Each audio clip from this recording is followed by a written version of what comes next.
Assalamualaikum warahmatullahi wabarakatuh. Saya akan membahas beberapa contoh soal literasi untuk mapel sejarah Indonesia.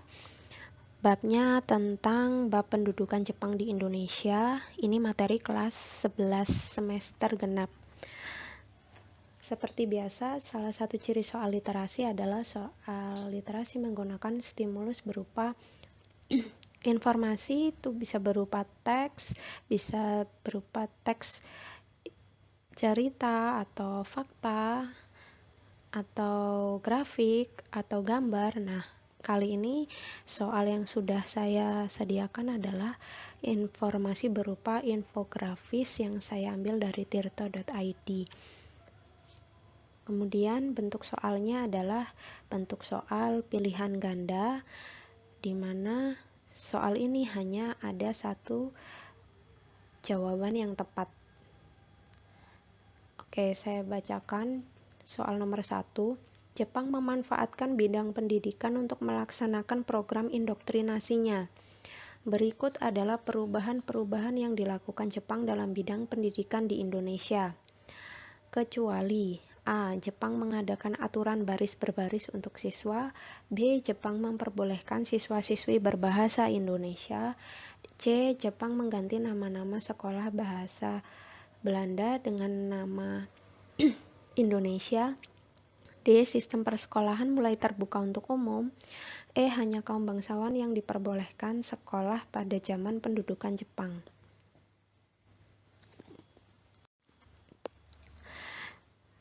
Baik, kita langsung ke pembahasan. Ini yang ditanyakan adalah perubahan apa saja yang dilakukan Jepang dalam bidang pendidikan di Indonesia. Berarti kita langsung cari jawaban di infografis ya. Untuk yang A, opsi A, Jepang mengadakan aturan baris berbaris untuk siswa. Ini ada di infografis. Di info yang bawah ya, aturan-aturan yang tidak menyenangkan, di antaranya salah satunya yaitu aturan baris berbaris untuk siswa. Kemudian yang B, Jepang memperbolehkan siswa-siswi berbahasa Indonesia. Ini juga benar karena ada di infografis, sudah tertera di bagian poin hal-hal terbaik. Ya, salah satunya adalah boleh berbahasa Indonesia. Jadi siswa-siswi pada masa Jepang boleh berbahasa Indonesia. Yang C, Jepang mengganti nama sekolah berbahasa Belanda dengan nama Indonesia.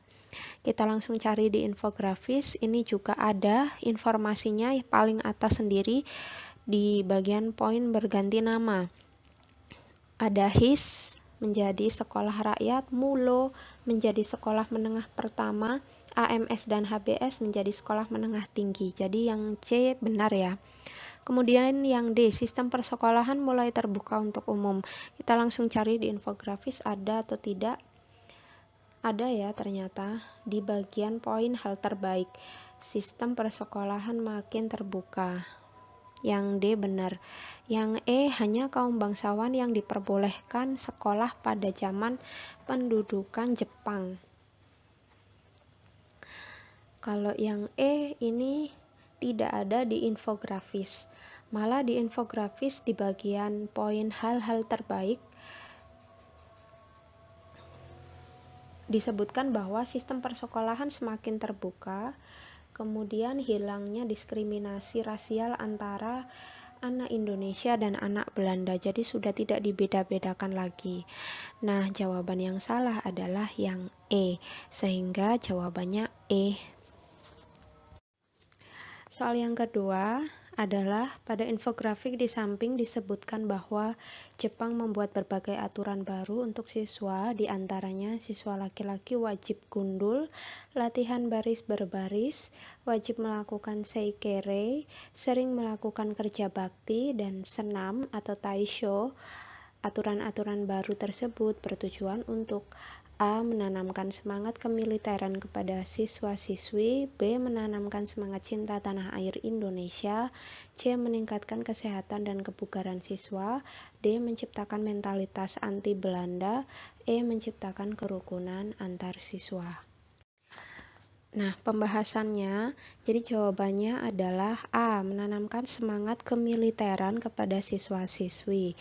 Ini yang menjadi indikator bahwa pendidikan pada zaman Jepang salah satunya digunakan untuk menanamkan semangat kemiliteran adalah adanya beberapa program yang tidak ada pada masa sebelumnya, seperti anak laki-laki wajib gundul, latihan baris berbaris, wajib melakukan seikere, sering melakukan kerja bakti, dan senam taisho. Hal-hal tersebut adalah bentuk-bentuk indoktrinasi yang dibuat oleh pemerintah Jepang, pemerintah pendudukan Jepang di Indonesia untuk menanamkan semangat kemiliteran. Jadi mulai dari anak-anak sekolah sudah diajari latihan baris berbaris untuk meningkatkan kedisiplinan, sudah diajari kerja bakti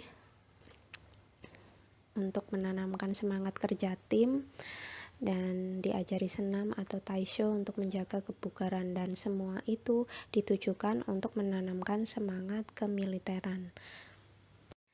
Soal yang ketiga, masih dengan infografis yang sama dari tirto.id.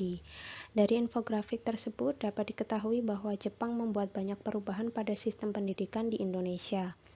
Dapat disimpulkan bahwa sistem pendidikan dibuat sedemikian rupa oleh Jepang dengan tujuan A. Sebagai alat paling efektif untuk mendapatkan tenaga administrasi yang murah. B. Sebagai alat indoktrinasi paling efektif untuk mengubah mentalitas dan cara berpikir masyarakat dari mentalitas Eropa atau Barat kepada alam pikiran Jepang atau Nippon. C. Sebagai alat paling efektif bagi Jepang untuk mendapatkan tenaga romusa.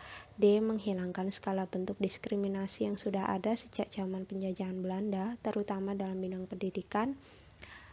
Atau yang E, sebagai alat paling efektif bagi Jepang untuk mendapatkan simpati dari masyarakat Indonesia.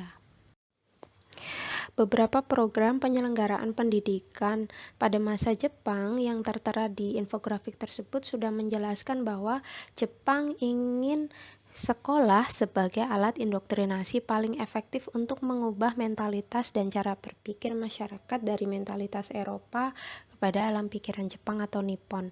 Jadi dimulai dengan mengubah beberapa peraturan maupun program pendidikan, diantaranya Jepang mengganti nama sekolah dari yang berbahasa Jepang menjadi sekolah dengan nama Indonesia. Ini hal yang cukup penting dilakukan untuk menghilangkan pengaruh Barat di Indonesia ya. Itu juga ditunjang oleh kebijakan Jepang yang memperbolehkan siswa-siswi di Indonesia untuk berbahasa Indonesia, juga memperbolehkan siswa-siswi mengibarkan bendera merah putih, dan yang paling penting Jepang menghilangkan kebiasaan sebelumnya, yaitu kebiasaan yang bersifat diskriminasi rasial antara anak Indonesia dengan anak Belanda. Jadi Jepang menganggap semua anak Indonesia memperlakukan semua anak Indonesia sama. Kemudian Jepang juga menanamkan mentalitas semangat untuk berani berkorban, untuk berani membela negara dengan mengadakan program senam untuk siswa-siswi, kemudian seikere, kemudian kerja bakti, kemudian latihan baris berbaris, dan menggundul rambut untuk siswa laki-laki. Jadi karena memang tujuan Jepang di Indonesia adalah pada saat itu dalam rangka memenangkan Perang Asia Timur Raya, maka bentuk-bentuk indoktrinasi semacam ini sangat penting dilakukan oleh Jepang untuk menanamkan semangat kemiliteran. Jadi jawabannya adalah B. Soal berikutnya, disajikan sebuah gambar dari kompas.com. Gambar tersebut adalah semacam poster dan berisi tulisan Nippon Cahaya Asia, Nippon Pelindung Asia, dan Nippon Pemimpin Asia. Ini poster yang bersifat propaganda ya. Soalnya gambar di atas adalah sebuah poster propaganda Jepang di Indonesia. Tujuan Jepang membuat gerakan propaganda tersebut adalah A. Mendapat tenaga administrasi yang murah. B. Mendapat tenaga rodi dari masyarakat Indonesia. C. Mendapat simpati dan dukungan rakyat Indonesia. D. Mendapat simpati dan dukungan masyarakat Melayu. E. Memberikan dukungan kepada rakyat Indonesia untuk melawan Belanda. Jawabannya C. Mendapat simpati dan dukungan rakyat Indonesia. Ini poster propaganda yang isinya tagline-tagline yang dibuat Jepang ya.